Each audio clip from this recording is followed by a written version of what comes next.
नमस्कार, मैं हूं आपके साथ सोनिया। उत्तर प्रदेश की खास खबरों की ओर रुख करेंगे। विदेश राज्य मंत्री कीर्तिवर्धन सिंह ने फ्रांस के राष्ट्रपति इमैनुअल मैक्रों का एआई समिट के लिए स्वागत किया। राष्ट्रपति मैक्रों की भागीदारी से समिट को अंतर्राष्ट्रीय महत्व मिला। दोनों देशों के बीच तकनीकी और एआई सहयोग पर चर्चा की संभावना है। ये मुलाकात भारत फ्रांस संबंधों को और मजबूत करने की दिशा में अहम कदम माना जा रहा है।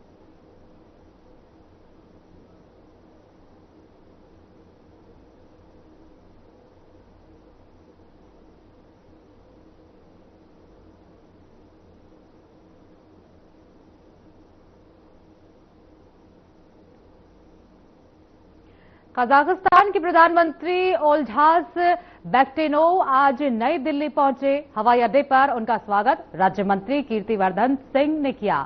वे इंडिया एआई इम्पैक्ट समिट में भाग लेंगे। उनकी ये यात्रा भारत कजाकिस्तान संबंधों को नई मजबूती देगी।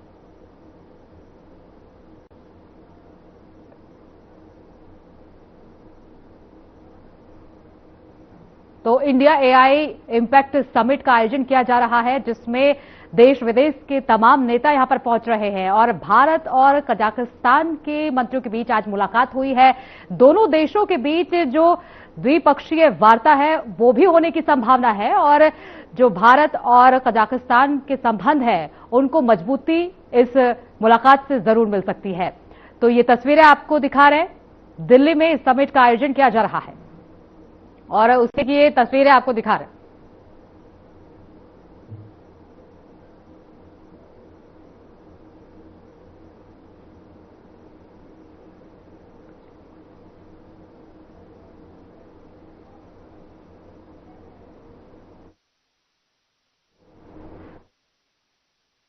हमारे साथ हमारे चैनल हेड ब्रिजमोहन सिंह रघुवंशी हमारे साथ जुड़ गए हैं, उनसे इस पर पूरी जानकारी ले लेंगे।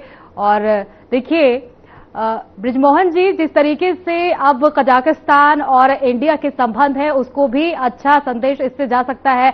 जो संबंध है दोनों देशों के बीच वो अच्छे हो सकते हैं। आज उन पीएम और यहां के वित्त मंत्री के बीच मुलाकात हुई है। धन्यवाद मुझे इस खास कार्यक्रम में जोड़ने के लिए। सबसे पहले तो मैं आपको इस बात के लिए मैं बहुत ज्यादा ये कहना चाहूंगा कि आमतौर से टेलीविजन एंकर्स और जर्नलिस्ट किसी भी प्रोग्राम या किसी भी मुद्दे पर जब बातचीत करते हैं तो उनके पास हेडलाइंस जो होती हैं उसकी डिटेल तो होती है, लेकिन जो कंटेंट होता है उसकी जानकारी नहीं है। लेकिन आपके पास एक बड़ी सटीक जानकारी है, खासतौर से कि जिस प्रकार के आपने अंतर्राष्ट्रीय संबंधों की सबसे पहले चर्चा की यहाँ पे। देखिए, एआई समिट का तात्पर्य सबसे बड़ी बात इसमें ये निकल के आती है कि ये एक अंतर्राष्ट्रीय एक समझौते हैं दूसरे देशों के साथ में। जैसा कि आपने देखा कि मैं आपको बताते चलूं कि कल मुंबई में फ्रांस के राष्ट्रपति के साथ खासतौर से हमारे देश के प्रधानमंत्री श्री नरेंद्र मोदी जी ने कल उनके साथ एक भव्य कार्यक्रम का आयोजन किया, जिसमें उन्होंने उसमें सीईओ जो आए थे वो सिर्फ फ्रांस के नहीं थे, पूरे विश्व के सीईओ आए थे। और आज हमारे प्रधानमंत्री जी ने गूगल के जो सीईओ हैं जो भारतीय हैं, और आपको मैं एक बड़ी बात बताते चलूं कि देखिए इस एआई समिट के दौरान जिस प्रकार से अन्य देशों के जो प्रतिनिधि यहाँ पहुंचे हुए हैं, वो राष्ट्राध्यक्ष समेत वहां के जो मंत्री हैं, जो उनके जो प्रमुख नेता हैं, प्रतिनिधि है, वो यहाँ पे दिल्ली में इस समय आए हुए हैं। और यहाँ पे कल एक बड़ी बात आपको बताते चलूं कि जो कि कई बार हमारे विपक्ष के नेता जो अक्सर जिनके पास सिर्फ और सिर्फ सरकार के विरोध में जो बातें हैं वो निकालने की जितनी उनके मन में जो भड़ास होती है, और इसके लिए उन्होंने जो हमारे डेमोक्रेसी का जिसको टेम्पल कहते हैं, जिसको हम अपना मंदिर मानते हैं, उस मंदिर में भी उन्होंने अपने इन हरकतों को नहीं छोड़ा और उन्होंने सिर्फ और सिर्फ ऐसी बातें की, ऐसी हरकतें की जिससे पूरे विश्व में हमारा नाम खराब हुआ। और देखिए फ्रांस के राष्ट्रपति ने कल किस प्रकार से उन्होंने बताया और नाम गिनाया कि भारतीय इस समय पूरे विश्व में किस किस पदों पे। वो ऐसे बता रहे थे जैसे लग रहा था कि वो हमारे देश के कोई पत्रकार हैं जो ये पूछ रहे हैं और बता रहे हैं खासतौर से किसी जनसभा में कि ये हमारे भारतीय प्रतिनिधि हैं, जो भारतीय मूल के जो लोग हैं जो विश्व में किस किस बड़ी जिम्मेदारियों को निभा रहे हैं। एआई इम्पैक्ट समिट का आप समझिए तात्पर्य क्या है। 16 तारीख से लेकर के 20 तारीख तक होने वाला दिल्ली के भारत मंडपम पे आयोजन, आप इसका अंदाजा नहीं लगा सकती हैं। मैं आपसे चाहूंगा कि अगर आपको समय मिले तो निश्चित रूप से, क्योंकि कल ये भारत मंडपम का जो विशेष कार्यक्रम जो खासतौर से यहाँ होने जा रहा है वो प्रधानमंत्री श्री नरेंद्र मोदी जी की वजह से लिमिटेड कर दिया गया है। जिन लोगों को निमंत्रण दिया गया है सिर्फ वो लोग पहुंच सकते हैं, लेकिन 20 तारीख को मैं आपसे जरूर कहूंगा और इसका अरेंजमेंट हम खुद आपको आईएनबी मिनिस्ट्री द्वारा कराया जाएगा और आप इसको देखिए, क्योंकि आप जनता को जो बात बताने जा रही हूँ वो खुद भी कॉन्फिडेंट होना चाहिए। बृजमोहन जी, देखिए जिस तरीके से इंडिया आगे बढ़ रहा है और आर्टिफिशियल इंटेलिजेंस के क्षेत्र में अपने आप को अपडेट करने की कोशिश पूरी तरीके से भारत की तरफ से भी की जा रही है। जिस तरीके से अगर देखा जाए तो 2047 का विकसित भारत का जो सपना है पीएम मोदी का, वो एक तरीके से साकार होता हुआ भी नजर आ रहा है। 100% इस बात को हमें एक्सेप्ट करना चाहिए। हम पत्रकार होने से पहले इस देश के नागरिक हैं और सच बात को हमें अपने दर्शकों को बताना चाहिए, सिर्फ साधना के दर्शकों को नहीं, अपितु देश के हर नागरिक को जानकारी होनी चाहिए। देखिए, अर्थव्यवस्था की बातचीत करना, खास तौर से राजनीतिक गलियारों में टिप्पणियां करना और राजनीतिक अस्थिरता करने की कोशिश करना जो विपक्षी दल का काम होता है, उसके मुकाबले ये सबसे बड़ा काम है, क्योंकि हमारा भविष्य कहां निर्भर है। अब हमें दूसरे देशों के अनुसार ही हमें अपने आप को बढ़ाना पड़ता है। आप क्या ऐसा सोच सकती हैं कि आप अपने यहाँ पे ट्रैक्टर से चले और दूसरे देशों में लोग कार से और हवाई जहाज से चले, तो क्या आप विश्व में कंपैरिजन कर पाएंगे? क्योंकि आपको अपने देश में नहीं रहना होता है। आपको हमेशा कंपटीशन की जो ये भावना, ये शब्द हो सकता है गलत है, लेकिन प्रतिस्पर्धा नहीं, लेकिन आपको उनके समान रूपी आगे बढ़ना पड़ेगा। आपने विकसित भारत 2047 की बात कही, ये बहुत बेहतरीन वाली बात आपने कही है, क्योंकि मैं आपको इसलिए कहूंगा क्योंकि इससे पहले सरकारें बहुत सी रही।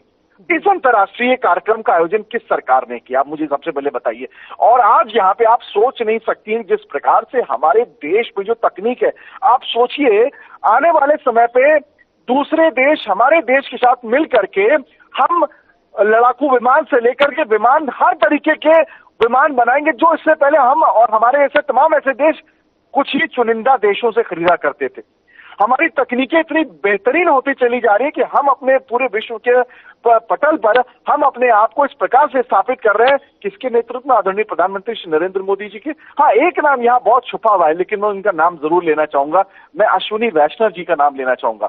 वो आईएनबी मिनिस्टर के साथ में आईटी मिनिस्टर भी हैं, रेल मंत्री भी हैं, लेकिन आदरणीय प्रधानमंत्री श्री नरेंद्र मोदी जी की परिकल्पना को, जिस प्रकार से स्केच को उन्होंने रंग दिया है, ये अपने आप में अद्भुत है। और आज का जो आयोजन ये है, खासतौर से आप समझिए इस पूरे एआई इम्पैक्ट समिट के अंदर हमारे देश की जो भूमिका जिस स्तर पे जा चुकी है उसका अंदाजा नहीं लगा सकते। हम लोगों ने किस किस तकनीक पर एआई, जिसकी खास तौर से जिसके चलते हमारा देश किस प्रगतिशील पथ पर जाएगा, आप अंदाजा लगाइए। 2047 तो हम ये जिक्र कर रहे हैं, प्रधानमंत्री जी की ये परिकल्पना है, सोच है, सपना है, लेकिन मुझे लगता है क्योंकि ये आदरणीय प्रधानमंत्री जी हैं, ये ज्यादा बड़बोलापन नहीं करते, ये वो कहते हैं जो ये जानते हैं कि उससे समय से पहले हम कर देंगे। उन्होंने 2047 बोला है, लेकिन उससे पहले आपको उसका असर दिखता नजर आएगा।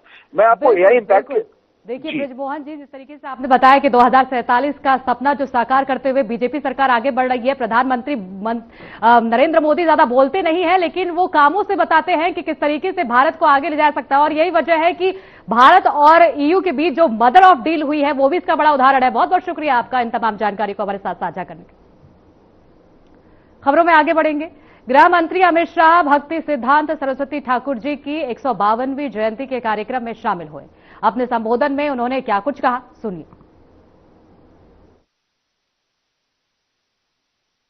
देश के सम्माननीय प्रधानमंत्री नरेंद्र मोदी जी जोड़े के साथ बात हुई थी। मैंने उनको कहा कि आज मैं सरस्वती ठाकुर महाराज की 152वीं जयंती में मायापुर जा रहा हूं। उन्होंने बड़े मन से और भाव से आप सभी को हरे कृष्ण कहा है।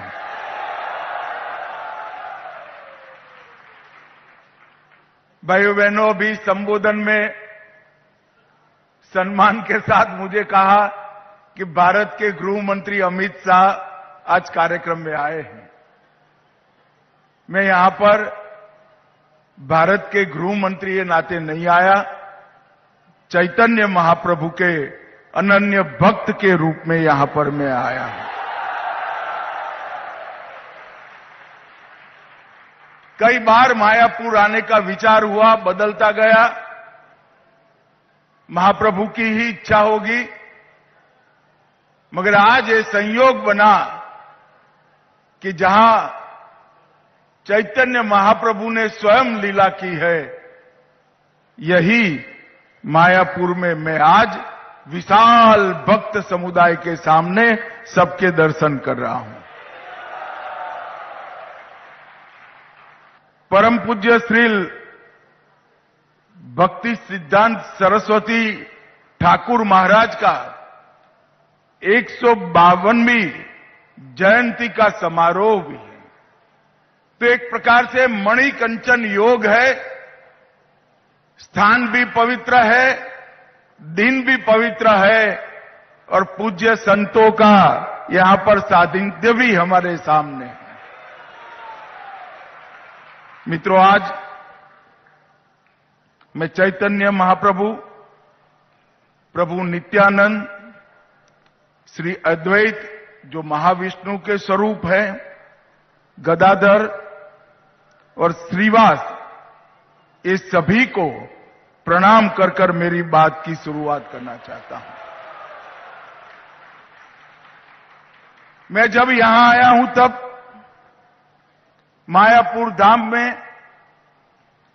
भक्ति सिद्धांत प्रभुपाद जी और भक्ति वेदांत प्रभुपाद जी को मन पूर्वक प्रणाम कर कर मेरी बात की शुरुआत करना चाहता हूं, क्योंकि ये दो महापुरुष ने ही श्री चैतन्य महाप्रभु ने जो भक्ति आंदोलन की शुरुआत की, उसको न केवल आगे बढ़ाया, आधुनिक बनाकर युवाओं में और विश्व भर के आत्माओं के कल्याण का रास्ता प्रशस्त करने का काम किया।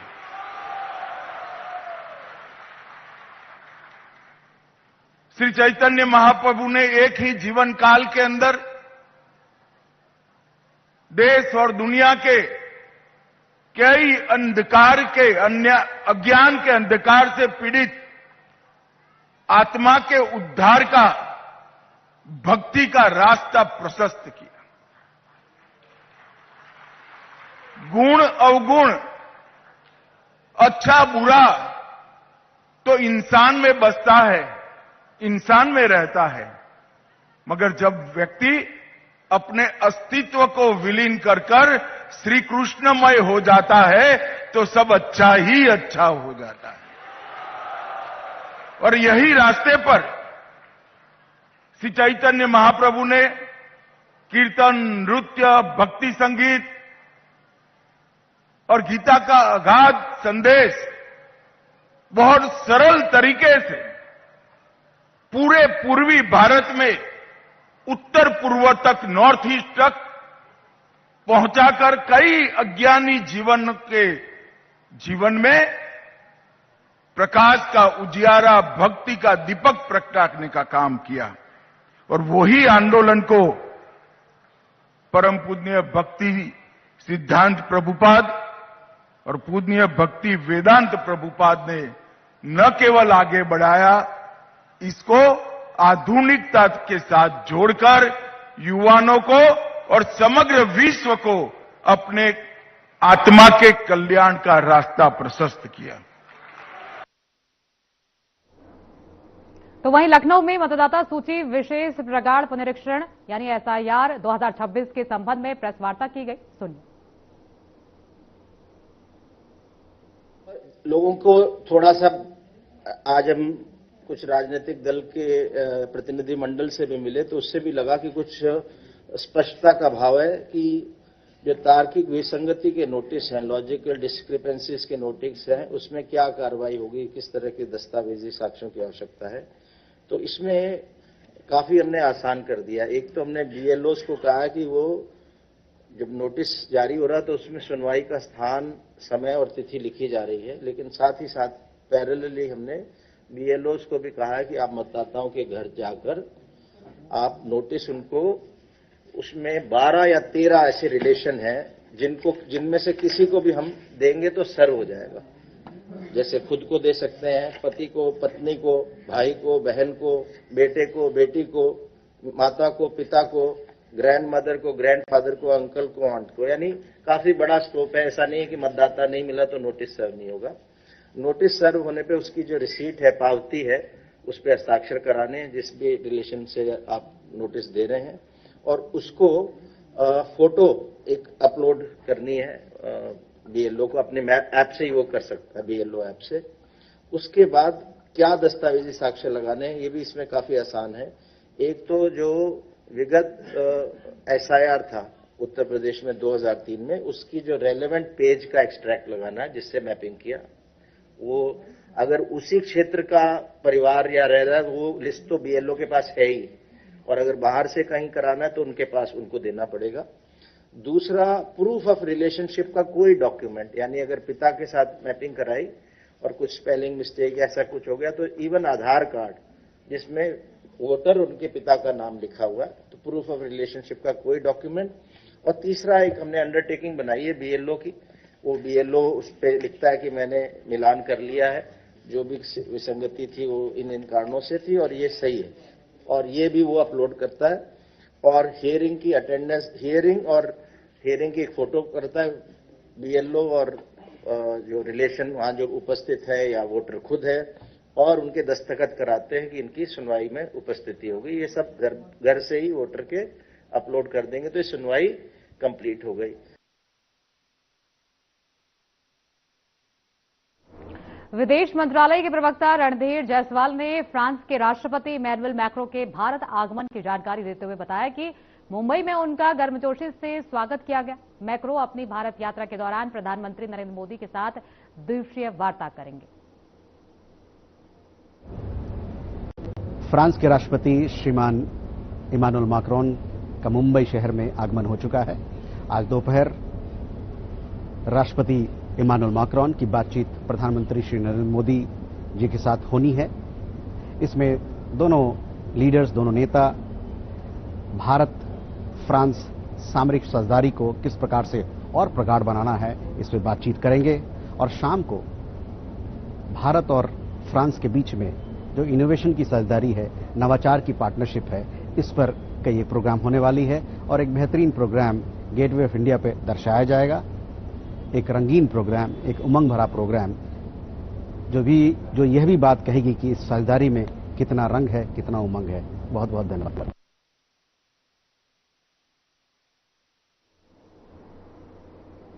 इंडिया एआई इम्पैक्ट समिट 2026 ने 24 घंटे के भीतर छात्रों से कृत्रिम मेधा के जिम्मेदार उपयोग के लिए सर्वाधिक संख्या में प्रतिबद्धताएं हासिल करने का रिकॉर्ड बनाते हुए गिनीज वर्ल्ड रिकॉर्ड में अपना नाम दर्ज किया है। इस पर गिनीज वर्ल्ड रिकॉर्ड से अधीन निर्णायक प्रवीण पटेल ने प्रेस कॉन्फ्रेंस कर इसकी जानकारी दी। उन्होंने क्या कुछ कहा, आइए आपको सुनाते हैं। For the most pledges received for an AI responsibility campaign in 24 hours. The secret is in the title, and I need to just go a little bit more and explain it. I won't be so short, but please let me explain a little bit. Before I officially announce the result, I would like to thank all of you being part of the Guinness World Records attempt. Whether you're involved in organizing, coordinating, or simply pledging, very important. You are absolutely brilliant and essential for this record attempt. Guinness World Records is about celebrating extraordinary human achievement and the power of coming together. Thank you all. Now to the record. This is a brand new record. We like new records. But it's not just about turning up and saying, can we do this record? We actually set the guidelines and give you a chance to perform to those guidelines. Because it's a new record, we also don't say, come with 10 or 20 people. We actually set you a challenging target of 5,000. But when we find out the result, whether the 5,000 was challenging or not, is a matter of debate. But minimum was set at 5,000. Now I'll ask you somebody later on what the minimum was. I might pick on you, Sarah. Okay.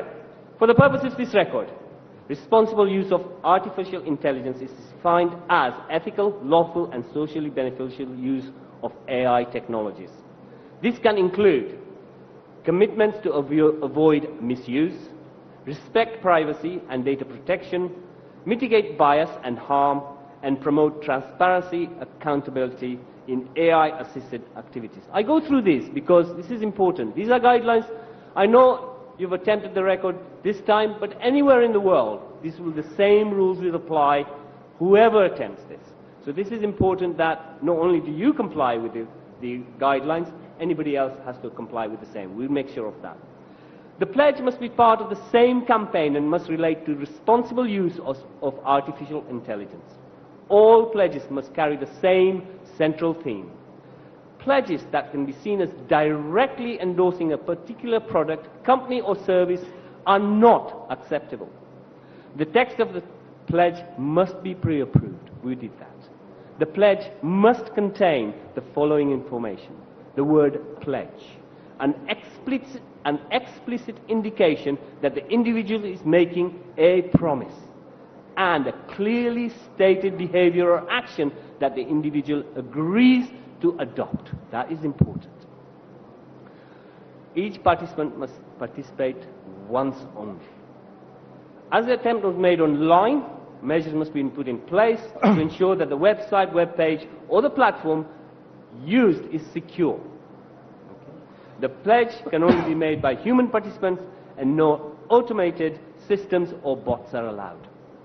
And at this stage, I would like to thank our digital auditor and the 2 forensic experts we used to actually check. I'm no expert in these matters. I'm a humble engineer. I'm no expert, but really, we're grateful for the witnesses and the auditor to ensuring that only individuals were counted and only the forensics were done to ensure that the right number was reached. Okay.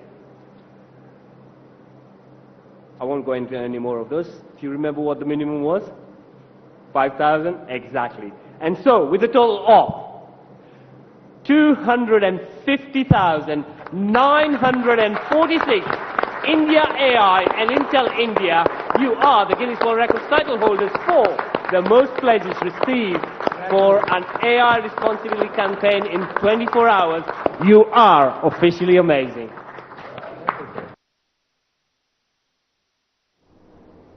Uttar Pradesh Vidhan Parishad में CM Yogi Adityanath ने संबोधित किया। उन्होंने क्या कुछ कहा, आपको सुनाते हैं।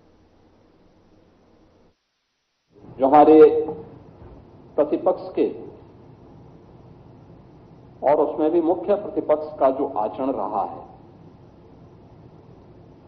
संवैधानिक प्रमुख के प्रति भी और एक नारी के प्रति भी जिस प्रकार का अभद्र और अशिष्ट व्यवहार रहा है, महोदय, वह न केवल लोकतंत्र को कमजोर करता है बल्कि संवैधानिक व्यवस्था से जुड़े हुए उन प्रमुख हस्तियों के भी दायरे में आता है। यह हम सबका दायित्व बनता है कि हम अपने राष्ट्रीय प्रतीकों का सम्मान करें, संविधान के व्यवस्था के अंतर्गत संवैधानिक प्रमुखों के प्रति सम्मान और आदर का भाव रखें और कोई ऐसा आचरण न करें जो आचरण देश की भावी पीढ़ी को गलत दिशा की ओर अग्रसर करे। खैर, जिस प्रकार का प्रतिपक्ष है, उनसे इसकी अपेक्षा करना अपने आप में एक बेवकूफी जैसा होगा और यही दृश्य हम सबको यहां देखने को मिला है। यह नारी शक्ति का भी अपमान है। एक इतना अनुभवी राजनेता जो सौभाग्य से आज प्रदेश की राज्यपाल के रूप में अपना मार्गदर्शन और नेतृत्व हम सब। बुलेटिन में फिलहाल के लिए इतना ही। बने रहिए हमारे साथ।